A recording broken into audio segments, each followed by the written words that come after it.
साथियों नमस्ते। भारतीय सिंधु सभा ऐं विजयन सिंधु चिल्ड्रन अकेडमी पारां मां अशोक चंचलाणी अवां सभिनी जो स्वागत थो करियां।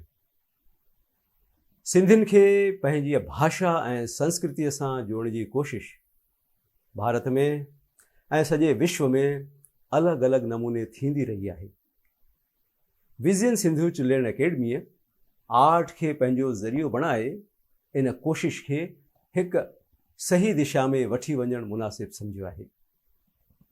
ताज़ो ई भारतीय सिंधु सभा जे सहयोग सां 8 सालनि खां वॾी उमिरि जे सिंधी कलाकारनि लाइ एक्टिंग, एंकरिंग ऐं सिंगिंग में राष्ट्रीय सतह ते हिकु ऑनलाइन चटाभेटी रखी वई। अहिड़े क़िस्म जी हिन टीं चटाभेटीअ में असांखे गुजरात, महाराष्ट्र, राजस्थान, मध्य प्रदेश, दिल्ली, छत्तीसगढ़, उत्तर प्रदेश, कोलकाता ऐं झारखंड मां 220 रजिस्ट्रेशन्स प्राप्त थिया आहिनि, जिन मां असांखे 175 वीडियोज़ मिलिया आहिनि। पहिरें राउंड में हर आर्ट फॉर्म मां 10 कलाकार चूंडिया विया। ॿिए ऐं आख़िरी राउंड में पहिरें, ॿिए ऐं टिएं नंबर लाइ कलाकार चूंडिया विया। नंढड़नि शहरनि मां बि केतिरा ई कलाकार अॻिते आया आहिनि। किन खे सिंधी ॻाल्हाइण में दिक़त महसूस थिए पई ऐं किन जी पेशकश ज़रा कमज़ोर रही, पर ख़ुशी असांखे इन ॻाल्हि जी आहे त असीं इन्हनि नवनि कलाकारनि खे पंहिंजो जोहर ॾेखारण लाइ प्लेटफॉर्म ॾेई सघियासीं, सो बि पंहिंजी मातृभाषा सिंधीअ में। त साथियो, टॉप 10 कलाकारनि जे जोहर जा के अंश ॾिसण लाइ तयारु थी वञो।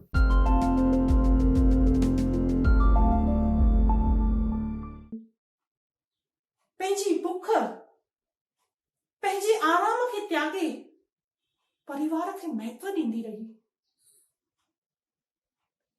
ॿारनि खे स्कूल मोकिलण, पतीअ जी नौकरीअ जो ध्यानु रखण, परिवार में कंहिं बीमार शख्स खे दवा ॾियण, सभु कंदी रही। पंहिंजा हर फर्ज़ पंहिंजे टाइम ते पूरा कंदी रही। उनखां पोइ बि स्त्रीअ जो दर्जो पतीअ जे चरणनि में, पुरुष प्रधान ऐं स्त्री दासी। पुरुष नियम ठाहे ऐं सिर्फ स्त्री उन जो पालन करे। पुरुष अन्याय करे ऐं स्त्री सहती रहे। छो? आखिर छो? अगर ताके मूंखे ईअं छॾे करे वञिणो हुयो त तव्हां मूंखे कुझु सेखारे था वञो। गैस कीअं ॿारबो आहे, फुल्का कीअं पचाइबा आहिनि, रोटी कीअं ठाहिबी आहे, बासण कीअं धोइबा आहिनि। तव्हां त मूंखे हिकु डोंगो बि न कराईंदा आहियो, पर ॾाढी मूंखे डोंगो खणो को वठी करे रोटी ठाहिण, सभिनि खे खाराइण। सिर्फ़ु एतिरो ई न मम्मा, सभिनीनि जा न झूठा बासण बि कराईंदी आहे, बासण मलाईंदी बि आहे, ॿुआरी पोछो सभु मूंसां कराईंदी आहे। मुंहिंजा हथ बि सड़ी वेंदा आहिनि, आईडी मूंखे धक लॻंदा रहंदा आहिनि। कोई मूंखे पुछंदो बि न आहे मम्मा, कोई मूंखे दवा बि न लॻाईंदो आहे। मम्मा, तव्हांजे सवाइ मुंहिंजो कोई न आहे मम्मा। मां तोखे गजरो पारायो, तूं केतिरी न ख़ुशि हुई आहे, तुंहिंजे चेहरे ते केतिरी चमक हुई।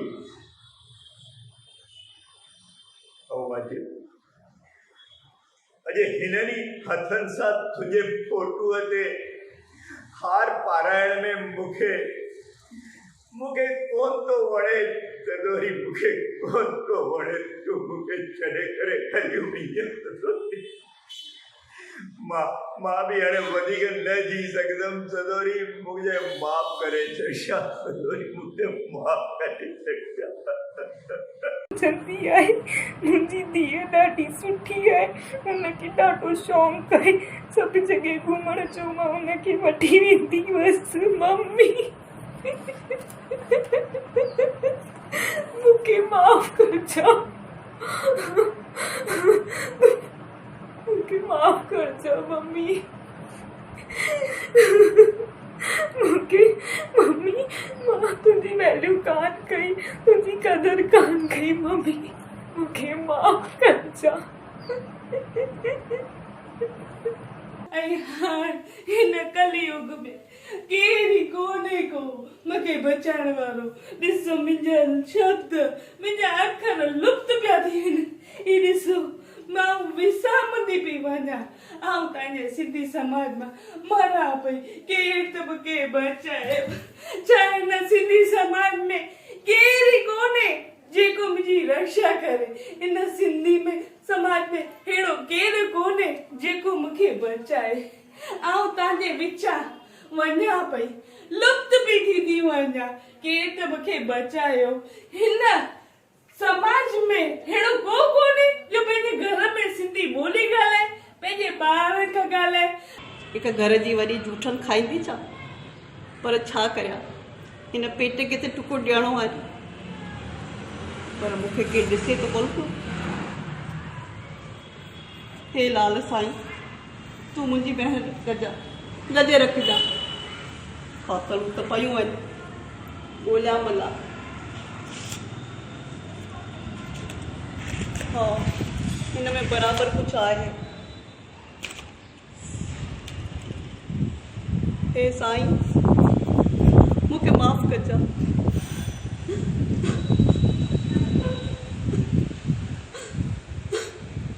अहिड़ा बि ॾींहं ॾेखारणा हुई तोखे। नमस्ते। भारतीय सिंधु सभा सिंधियुनि जो हिकु राष्ट्रीय लेवल जो संगठन आहे, जंहिंजो मूल मक़सदु आहे सिंधी ॿोली ऐं संस्कृति खे सलामत रखण जी कोशिश कंदो रहणु। गुजरात में लगातार 6 सालनि ताईं वंदे मातरम नाले सां देश भक्तीअ जे गीतनि ते नृत्य ऐं लाॾा पिणु ॻाइण जी चटाभेटी रखी वई, जंहिंमें हर साल अटकल 2000 परिवार जुड़ंदा हुआ। उन्हनि कलाकारनि में नंढा वॾा ॿार ऐं 70 सालनि जूं माताऊं पिणु भाॻ वठंदियूं हुयूं। उन प्रोग्राम सॼे गुजरात खे जुमाए छॾियो। प्रांत जा 6 ज़ोन ठाहे प्रोग्राम कंदा हुआसीं ऐं 7हों फाइनल अहमदाबाद में थींदो हो। उन करे लगातार 6 सालनि में माहौल बदिलिजी वियो। हर ॻोठ में ऐं शहर में पंहिंजे लेखे पिणु नंढा नंढा प्रोग्राम थियणु लॻा।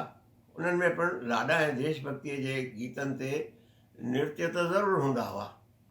पोइ लॻो हाणे असांखे करण जी ज़रूरत ई कोन आहे, असांजो कमु थी वियो।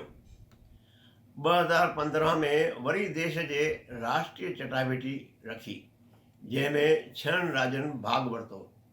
देश जा सभई सिंधी उन रंग में रंगजी विया। अॻे साल खां भारत सिंधु सभा तरफ़ां राष्ट्र लेवल ते सांस्कृतिक विभाग खे शुरूआत कई, जंहिंमें हर हिकु प्रांत मां हिकु नाम्यारनि कलाकारनि फ़नकारनि जी हिकु टीम ठाही आहे, जंहिं रस्ते आईंदे जे अवनि जवाननि खे जोड़े प्रांतनि जूं टीमूं ठाहे सिंधी ॿोली ऐं संस्कृतीअ सां जोड़ण जी शुरूआत करे रहिया आहियूं। भारतीय सिंधु सभा जी उन सांस्कृतिक विभाग द्वारा ही पहिरियों क़दम ऐं शुरूआत आहे, जंहिंमें ॻाइण, एक्टिंग ऐं एंकरिंग जे देश भर जे सिंधियुनि चटाभेटीअ में भाॻ वरितो। उन में देश जे कुंड कुर्छ मां नंढनि नंढनि ॻोठनि ऐं शहरनि मां जवाननि जिन खे अहिड़ा मौक़ा घटि मिलंदा आहिनि, उन्हनि खे वीरन सिंधु चिल्ड्रन अकेडमीअ जे हरीश भाई ककवाणीअ जी रहनुमाईअ में, जेके पाण ऑल इंडिया रेडियो ऐं दूरदर्शन जा डिप्टी डायरेक्टर रही चुका आहिनि, कलाकारनि जी नंढी वॾी भुल खे सुधारण लाइ संदन ध्यानु छिकायो आहे, जीअं ॿिए दफ़े अञा सुठो करे सघनि ऐं पंहिंजी फील्ड में तरक़ी करे अॻियां वधनि। उमेद त सभिनी लाइ असांजी हीअ पेशकश कारगर थींदी। जय हिंद।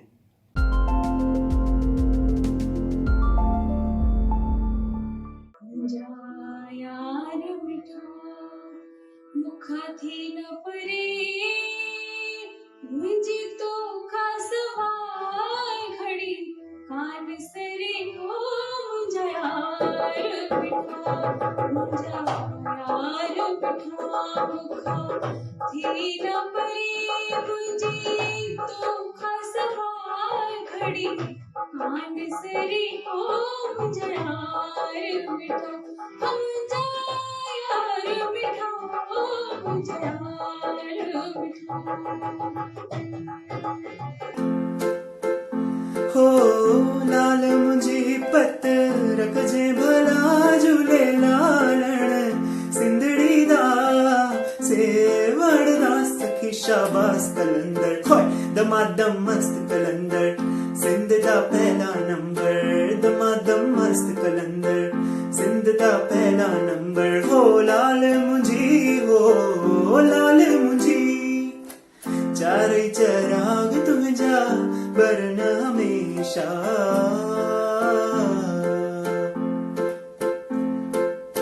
चारे चराग तुंहिंजा बरन हमेशा पंजवा में बालण आईया भला झूले लालण सिंधड़ी दा सेवण दा सखी शाबाश कलंदर होय दमादम मस्त कलंदर सिंध दा पहला नंबर सिंधी सूफी कलाम जिनमें मस्ती अजा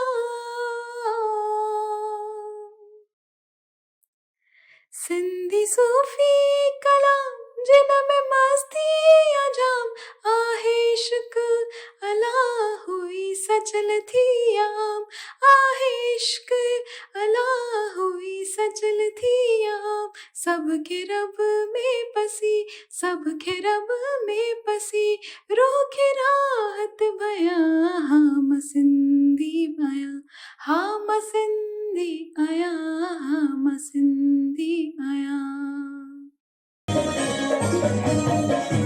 ओसा कोहर खणी हलियो बंगा खुले साईं कवर रामजा ओसा कोहर खणी हलियो बंगा खुले साईं कवर रामजा ओ ये पैसे में पनक भरे ये पैसे में पनक भरे ओ कड़ी दो हलो राम राम जा ओ कड़ी दो हलो राम राम जा ओसा कोहर खणी हलियो बंगा खुले साईं कवर रामजा ओसा कोहर खणी हलियो बंगा खुले साईं कवर रामजा साह जॾहिं निकिरी पोइ यार अची छा कंदे वेंदो साह जॾहिं निकिरी पोइ यार अची छा कंदे पयो कफन जॾहिं मुंहं ते हाय पयो कफन जॾहिं मुंहं ते पोइ मूंखे ॾिसी छा कंदे हाय वेंदो साह नकी कैसा मिली नकी कैसा खिली नकी चपड़ा तोड़ी नकी गाल करी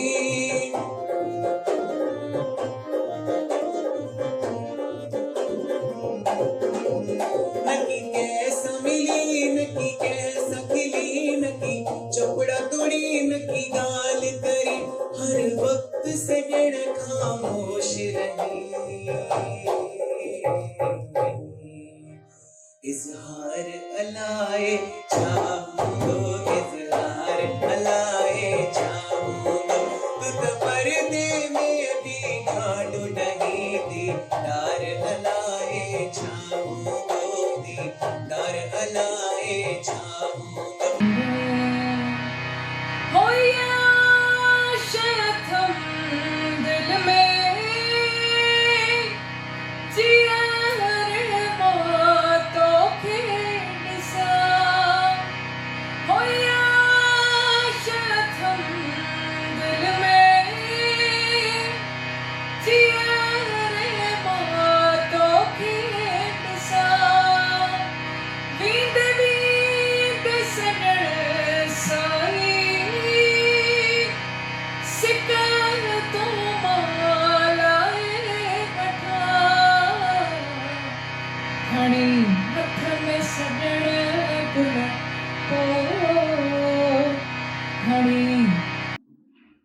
हेलो दोस्तों, मैं नेशनल टैलेंट कॉन्टेस्ट में मां विज़न सिंधु चिल्ड्रन एकेडमी तरफ़ां तव्हांजो स्वागत थो कयां। दोस्तों, असां सम्झी सघूं था त हिन कॉन्टेस्ट में पार्ट वठंदे तव्हांखे कहिड़ियूं तकलीफ़ूं आयूं हूंदियूं। किन खे सिंधी ॻाल्हाइण जो माहौल कोन्हे, किन खे सिंधी ॻाल्हाइण जी आदत कोन्हे, किन शहरनि में सिंधी हले कोन थी तव्हांजे आसपास, किथे टैलेंट आहे पर टैलेंट पेश करण जो मौक़ो न मिलियो आहे त कीअं छा कजे। टैलेंट आहे पर उनखे कीअं प्रेज़ेंट कजे, उन जे बारे में तव्हांजे मन में सोच पई हले। इहे सभु ॻाल्हियूं असांखे ध्यान में आहिनि, पर इहो ई त मक़सदु आहे हिन कंटेस्ट जो। असां पोयनि 18 सालनि खां विज़न सिंधु चिल्ड्रन एकेडमी में सिंधी ॿारनि ऐं नौजवाननि खे रंगमंच जी नंढड़ी तालीम ॾेई ऐं सुठा कलाकार तयारु करण में मदद कंदा आहियूं। ऐं पोइ भारत जे अलॻि अलॻि प्रांतनि में ऐं किन देशनि में वञी सिंधियुनि खे मोटिवेट कंदा आहियूं, जाॻाईंदा आहियूं, सिंध ते जज़्बो पैदा कंदा आहियूं, जीअं असीं सिंधी पंहिंजी भाषा ऐं संस्कृतीअ खे प्यारु करणु लॻूं, इज़त ॾियूं ऐं असांजे मन में सिंधी हुअण ते फ़ख़्रु पैदा थिए। इहे ई कोशिशूं जारी रखंदा आहियूं। ऐं कंटेस्ट जो बि इहो ई मक़सदु आहे त सोशल मीडिया जो उपयोग करे ऐं तव्हां अलॻि अलॻि शहरनि ॻोठनि में जिते बि रहो था, तव्हांखे मौक़ो ॾेई करे सिंधी ॻाल्हाइण जी आदत विझूं, सिंधी भाषा जो परिचय विझूं ऐं तव्हांजे अंदरि जेकी लिकल टैलेंट आहे उनखे हिकु वजु, हिकु प्लेटफॉर्म ॾियूं। असांखे उमेदु आहे त इहा कोशिश जारी रहंदी। जय झूलेलाल।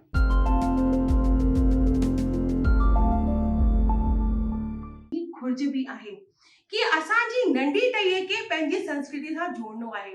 हू अॼुकल्ह ॼाणनि नथा कि असां सिंधी विश्व जी सभिनि खां आगाटी सभ्यता जा वारिस आहियूं। असां सिंधी ऐं ऋग्वेद जी रचना भी सिंधु नदीअ जे किनारे ते थी आहे।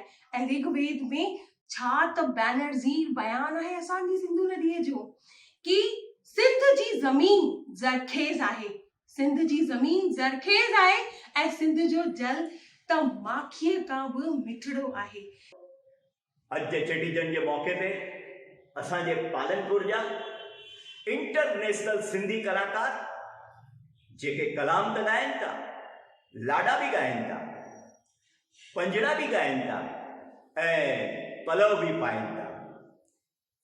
ऐं हिकिड़ी ॿी ॻाल्हि तव्हांखे ॿुधायां, असांजा ही भगत साहिब सिंधियुनि में चुटकुला बि ज़ोरदार ॿुधाईंदा आहिनि।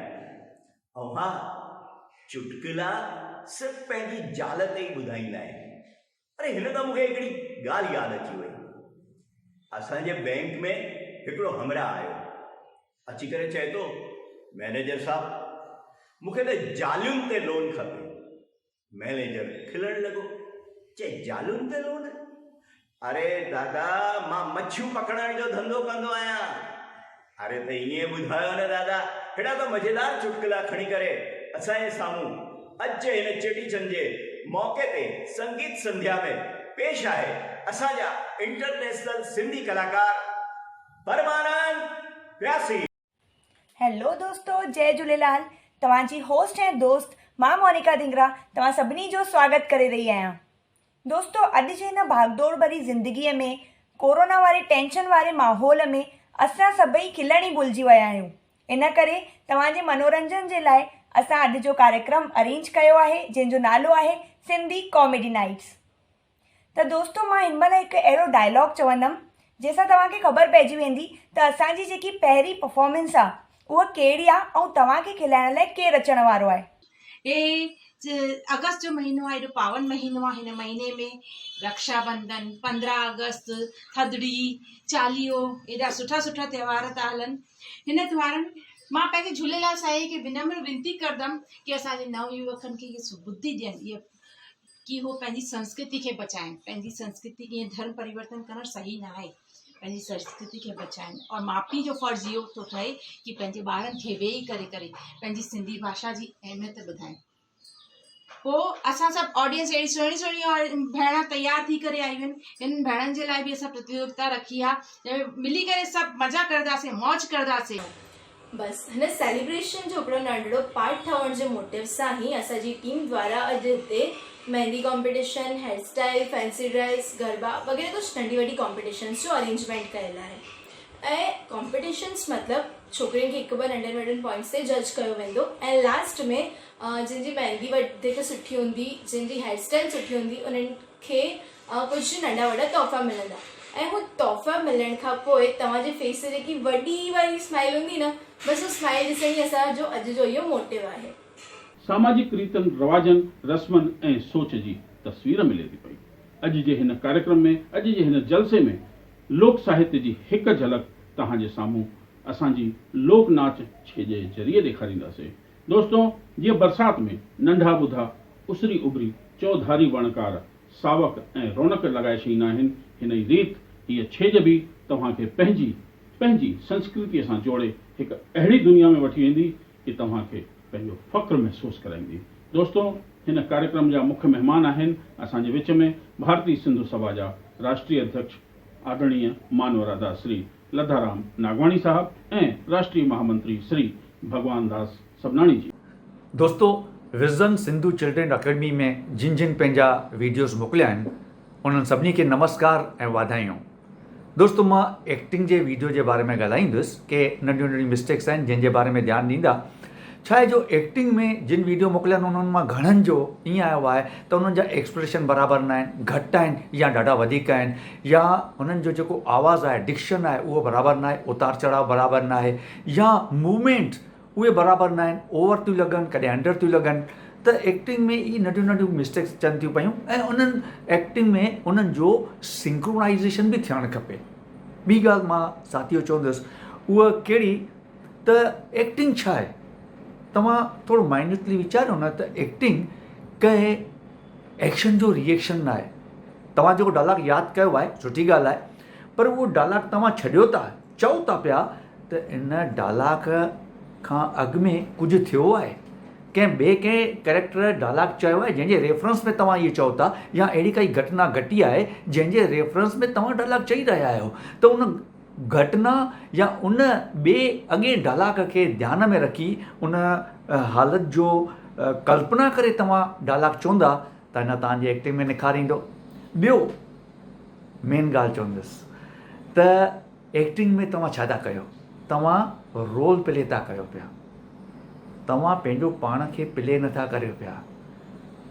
तव्हांजी हरकतुनि मां या जंहिंखे चइजे एक्टिंग मां उहो माण्हू ॿाहिरि अचणु खपे जेको तव्हां प्ले करे रहिया आहियो। तव्हांखे पंहिंजो पाण प्ले न करिणो आहे, त तव्हांजे आवाज़, तव्हांजे एक्सप्रेशन ऐं तव्हांजे मूवमेंट मां उहो माण्हू ॿाहिरि निकिरणु खपे। ठीकु आहे, इहो ध्यानु ॾियो। त अॻिते जे लाइ ऑल दी बेस्ट।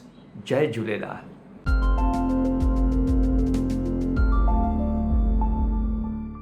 हीअ सॼी दुनिया पागल आहे ऐं ही मूंखे पागल चई रहिया आहिनि। हिननि खे ख़बर कोन्हे त मूंखे केतिरो अकुल आहे। हीअ सॼी दुनिया मुंहिंजे इशारनि ते हली रही आहे। सिज, चंड, तारा सभु मुंहिंजे कंट्रोल में आहिनि। मां ॾींहुं चाहियां त ॾींहुं, राति चाहियां त राति करे सघंदी आहियां। मां माण्हूअ जो मन पढ़ी सघंदी आहियां, पखियुनि जी ॿोली सम्झी सघंदी आहियां। ऐं ही मूंखे चरियो था चवनि। सभिनी खे ॾिसी वठंदसि मां, सभिनी जी हालत ख़राब करे छॾींदसि। मां ज़मीन खे आसमान ते मोकिले छॾींदसि, आसमान खे ज़मीन ते आणे पहाड़नि खे उल्टो लटकाए छॾींदसि, नदियुनि जो पाणी सुकाए छॾींदसि।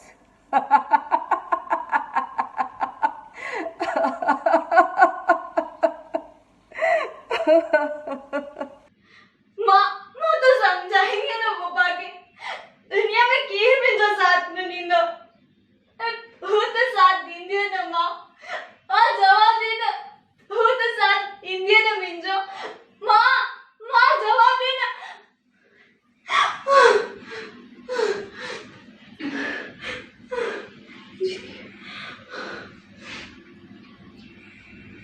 सुबुह थी वई, हिननि सभु वञणो पवंदो।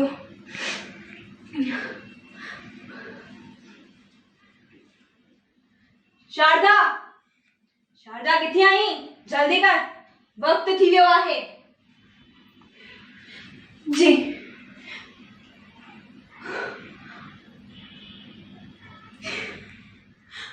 मां तव्हां सां न हलंदसि। मां मुंहिंजी धीअ खे न मारींदसि।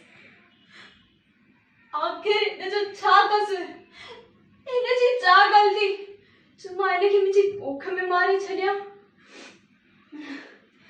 मां तव्हां सां गॾु न हलंदसि, अबॉर्शन न कराईंदसि। तव्हां गीत त ॿुधो ई हूंदो, वे मेरे वतन के लोगों जरा आँख में भर लो पानी, जो शहीद हुए हैं उनकी जरा याद करो कुर्बानी।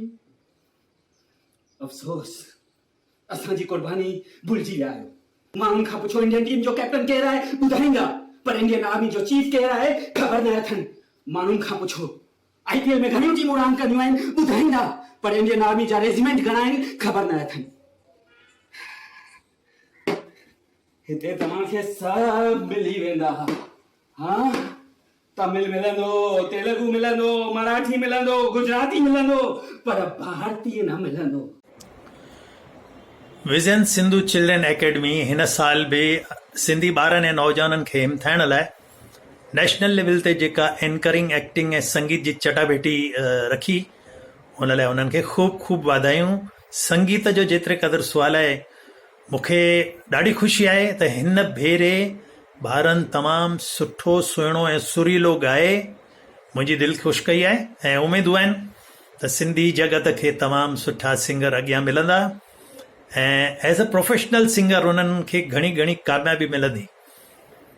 लास्ट जेके टॉप 10 हुया सभिनी सुठो ॻायो आहे, पर कुझु पैरामीटर्स हूंदा आहिनि, उन्हनि खे ख़्याल में रखी नंबर 1, 2, 3 ॿारनि खे करोड़ करोड़ वाधायूं।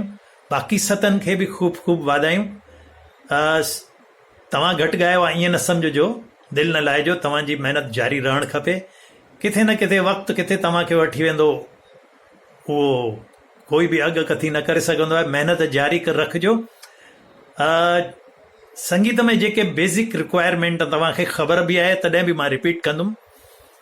सुर, ताल, लय ऐं ॾाढो इम्पोर्टेंट जेको आहे, तव्हीं पोएट्री खे, शाइरी खे, गीत जे ॿोलनि खे सम्झी पंहिंजा भाव हुन में विझंदा त उनजो असर ई कुझु अलॻि पैदा थींदो। इहो हिकिड़ो ज़रूरु ख़्यालु रखंदा ऐं महिनत जारी रखंदा। तव्हां सभिनी खे वरी वरी हिकु दफ़ो करोड़ करोड़ वाधायूं। Best of luck to all the singers and all the other participants also.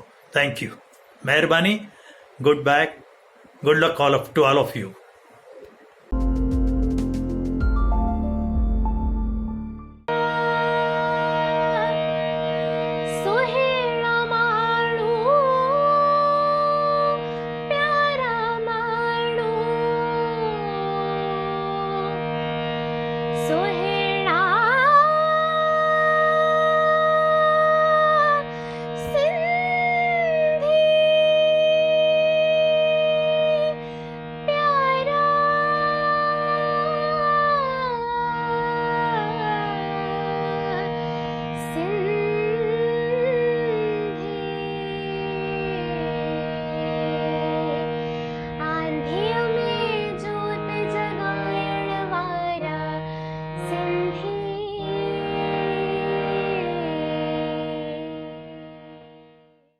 बंध बिना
जय झूलेलाल। भारतीय सिंधु सभा ऐं विजन सिंधु चिल्ड्रन एकेडमी पारां आयोजित नेशनल टैलेंट कॉन्टेस्ट में हिस्सो वठंदड़ सभिनी कलाकारनि खे बेशुमार वाधायूं। बेहद ख़ुशीअ जी ॻाल्हि आहे त भारत जे अलॻि अलॻि प्रांतनि मां नंढड़नि वॾड़नि शहरनि मां कलाकारनि पंहिंजो जौहर ॾेखारियो आहे। एंकरिंग जी ॻाल्हि करियूं त हूअं त एंकरिंग तमामु वाइड सब्जेक्ट आहे, छो त एंकर जा अलॻि अलॻि फॉर्मेट्स, अलॻि अलॻि रोल्स, अलॻि अलॻि माध्यम में थियनि था। पर हिते असीं फोकस करे रहिया आहियूं स्टेज एंकरिंग यानी कि मंच संचालन ऐं टेलीविजन एंकरिंग ते। त साथियों, कंहिं बि एंकर वटि पंहिंजो पाण खे प्रेज़ेंट करण लाइ 3 टूल्स यानी 3 साधन आहिनि। फेस जेको एक्सप्रेसिव हुजे, अखियूं ॻाल्हाइनि, तव्हांजो चहिरो ॻाल्हाए, जेको कुझु असां चई रहिया आहियूं उहो फेस ते बि अचे। असां ॾिठो कुझु पार्टिसिपेंट्स जे वॉइस में दम आहे पर फेस थोरो डल आहे। ॿियो टूल यानी ॿियो साधन आहे वॉइस। त साथियों, वॉइस में स्ट्रेस, पॉज, पिच, रिदम यानी कि स्पीड, इहे सभु मिलाए करे मॉड्यूलेशन्स या वेरिएशन्स अचनि था, जेको असांजी एंकरिंग खे वधीक मीनिंगफुल बणाइनि था, वधीक असरकारक बणाइनि था ऐं वधीक कैची बणाइनि था। कुझु कलाकार जॾहिं एंकरिंग करे रहिया आहिनि त हिकु फ्लैट या मोनोटोनस नमूने ॻाल्हाए रहिया आहिनि। उन ते कमु करणु तमामु ज़रूरी आहे। ऐं असांजी बॉडी यानी कि हिकु स्मार्ट पोस्चर में बीह करे पंहिंजे हथनि जो हिकु नॉर्मल नेचुरल नमूने उपयोग कजे त उहो असांखे हिकु बहितर परफॉर्मर बणाए थो। साथियों, एंकर जो रोल सिर्फ़ ऑडियंस खे जानकारी ॾियणु कोन्हे त छा पेश थियण वारो आहे, पर साण साण एंकर जो रोल आहे ऑडियंस जे मन में उन विषय लाइ, उन प्रोग्राम लाइ हिकु इंट्रेस्ट क्रिएट थिए। ऑडियंस असां सां ॿधिजी रहे, उनखे कैप्चर करणु ऐं उन सां हिकु ब्रिज जो रोल, उहो एंकर जो रोल आहे। ऐं साथियों, एंकरिंग असांजी कम्युनिकेशन स्किल खे बहितर बणाए थी। त हिकु सुठो एंकर न सिर्फ़ हिकु सुठो परफॉर्मर आहे, पर उहो पंहिंजी ॻाल्हि खे हर खेत्र में जिते बि वञे थो सुठे नमूने प्रेज़ेंट करे सघे थो। उमेद आहे तव्हां एंकरिंग जी हिन कला खे अञा डेवलप कंदा ऐं पंहिंजी कम्युनिटी सां हमेशह जुड़ियल रहंदा। जय झूलेलाल।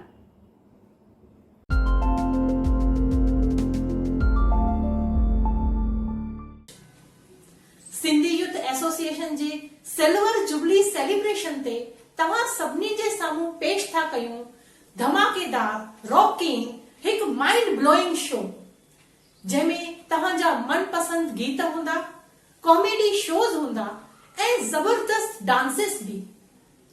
तव्हां ताड़ियूं वॼाए वॼाए थकिजी पवंदा, पर असांजा कलाकार परफॉर्म कंदे न थकजंदा। ब्रेक में तव्हांजे लाइ सिंधी डिशेस जो बंदोबस्त कयो वियो आहे, तंहिंजो लुत्फ ज़रूर माणींदा। ब्रेक खां पोइ तव्हांजे साम्हूं पेश कंदासीं हिकु सिंधी फिल्म सेलिब्रिटी खे, जंहिंखे स्टेज ते ॾिसी तव्हां बि नचण ऐं झूमण शुरू कंदा। त पेश था कयूं हिकु कलरफुल शो, पेशकश सिंधी यूथ एसोसिएशन। सिंधी ॾाढा सुहिणा ऐं सुठा हूंदा आहिनि। हुननि खे जीअं ख़बर पवंदी आहे त अॼु असां सिंधियुनि जो प्रोग्राम आहे त झटपट पंहिंजो कम लाइ पहुची वेंदा आहिनि। ऐं पहुचनि बि छो न, छो त असां सिंधियुनि जी दिलि वॾी आहे, असां सिंधियुनि में एकता आहे, असां सिंधियुनि में प्यार आहे। चवंदा आहिनि त लखनि में हिकु आहिनि सिंधी सुहिणी सीरत वारा सिंधी, महिनत खोन ॾिजण वारा सिंधी, मिठड़ी ॿोलीअ सां वापार में नालो कढाइण वारा सिंधी, ऐं रुठलनि खे बि पंहिंजो बणाइण वारा सिंधी। त हिकु बार ज़ोरदार तारियूं हिते आयल सभिनी सिंधियुनि जे लाइ। साथियों, पंहिंजी मातृभाषा बचाइण लाइ पंहिंजे समाज जी संस्थाऊं हिन ॻाल्हि खे ध्यान ते रखी किथे सिंधी क्लास शुरू कया त किथे स्टेज वारा प्रोग्राम हलाया, पर नतीजो इहो निकितो जो स्टेज वारो पासो महिनत कंदे ॾिसजो ऐं स्टेज जे साम्हूं वारो पासो सिर्फ़ दर्शक ई बणिजी रहिया। कंहिं महिल उन ॿोली बचाइण जी मुहिम में थोरी देरि लाइ बहिरो वरितो, पर जीअं हॉल खां ॿाहिरि निकिरी अंदरि जेको कार्यक्रम हलंदो आहे उन जूं सुठियूं ॻाल्हियूं सभु भुलिजी वेंदा आहिनि। तीअं सभिनी सिंधियुनि कयो। कुझु त ताईं महिनत कई आहे, पर उहा महिनत परिणाम लक्षी कान्हे। साथियों, परिणाम लक्षी कार्य थे त ई सफलता मिलंदी आहे न, जे सचपच भाषा खे बचाइणो आहे त भाषा बचायो बचायो बचायो चवण सां भाषा न बचंदी, पर उन सिंधी भाषा में पाण सभिनी खे जीअणो पवंदो।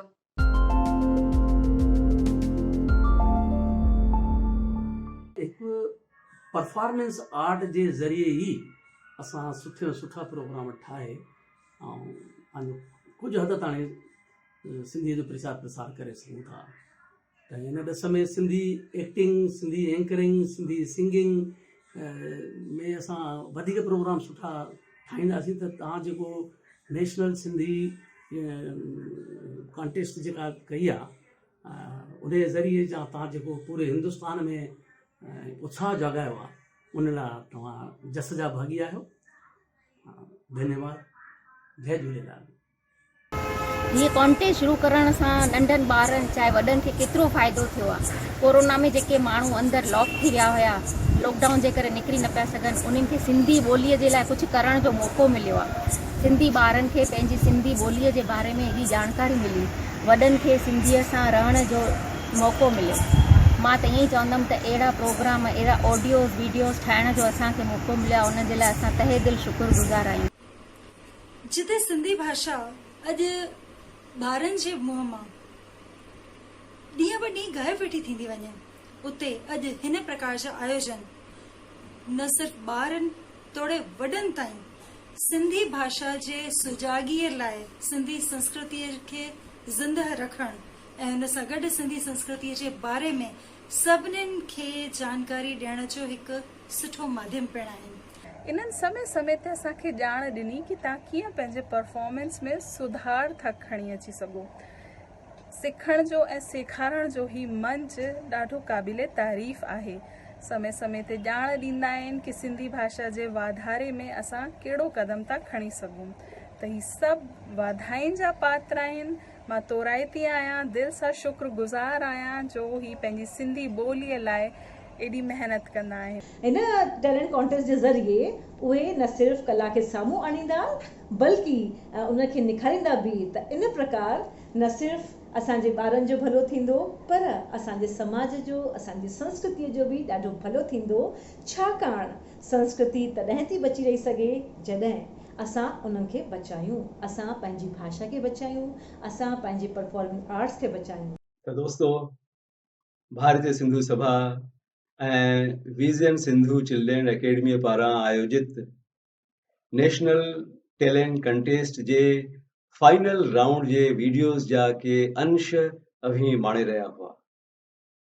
सिंधीअ में एक्टिंग, एंकरिंग ऐं सिंगिंग जे चटाभेटीअ जा ही वीडियोज़ ॾेखारण पुठियां असांजा ॿ मक़सद आहिनि। पहिरियों, असीं पंहिंजी मातृभाषा सिंधीअ खे प्रोमोट करे सघूं। ॿियों, कलाकारनि खे पंहिंजे टैलेंट जो इज़हार करण लाइ प्लेटफॉर्म ॾेई सघूं।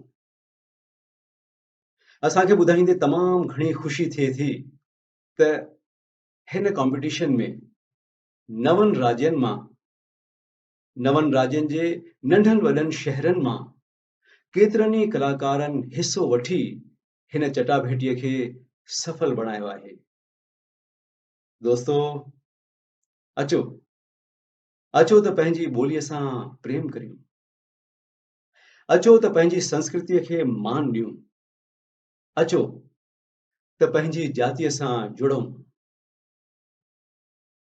जय झूलेलाल।